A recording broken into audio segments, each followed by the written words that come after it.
প্রথমেই আমি এই আমাদের জাগরণী ক্লাবের উদ্যোক্তাদের একটি আন্তরিক ধন্যবাদ জানাবো এত সুন্দর একটি মনোজ্ঞ সন্ধ্যা আমাদেরকে উপহার দেওয়ার জন্য। আমি আজকে একটা বিশ্বকবি রবীন্দ্রনাথ ঠাকুরের কবিতা আবৃত্তি করে শোনাবো।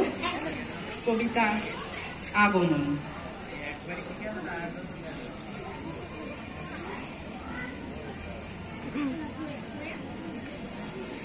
তখন রাত্রি আধার হলো, সাঙ্গ হলো কাজ। আমরা মনে ভেবেছিলেম আসবে না কেউ আজ। মোদের গ্রামে দুয়ার যত রুদ্ধ হলো রাতের মতো। দু একজনে বলেছিল আসবে না কেউ আজ। আমরা হেসে বলেছিলেম আসবে না কেউ আজ। দ্বারে যেন আঘাত হলো, শুনেছিলেম সবে। আমরা তখন বলেছিলেম বাতাস বুঝি হবে। নিবিয়ে প্রদীপ ঘরে ঘরে শুয়েছিলেম আলস করে। দু একজনে বলেছিল দুধ এলো বা তবে।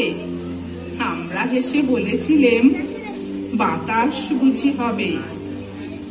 নিশীথ রাতে শোনা গেল কিসের যেন ধ্বনি। ঘুমের ঘরে ভেবেছিলেম মেঘের গর্জনী। ক্ষণে ক্ষণে চেতন করি কাঁপলো ধরা থরহরি। দু একজনে বলেছিল জাগার ছনছনি। ঘুমের ঘরে কহি মোরা মেঘের গর্জনী। তখনও রাত আধার আছে, বেজে উঠল ভেরি। কে পুকারে জাগো সবাই, আর করো না দেরি।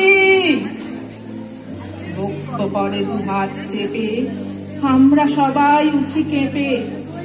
একজনে কহে কানে রাজার ধ্বজা দেরি। আমরা জেগে উঠে বলি আর কবে নয় দেরি। কোথায় আলো, কোথায় মাল্য, কোথায় আয়োজন। রাজা আমার দেশে এলো, কোথায় সিংহাসন।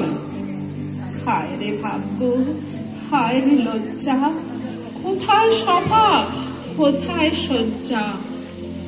দু একজনে কহে কানে বৃথা এ ক্রন্দন।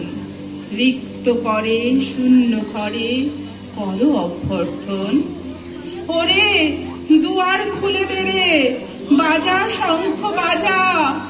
গভীর রাতে এসেছে আজ আধার ঘরের রাজা।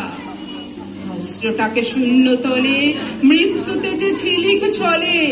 ছিন্ন শয়ন টেনে এনে আমি না তোর সাজা। কোচের সাথে হঠাৎ এলো দুঃখ রাতের রাজা। ধন্যবাদ।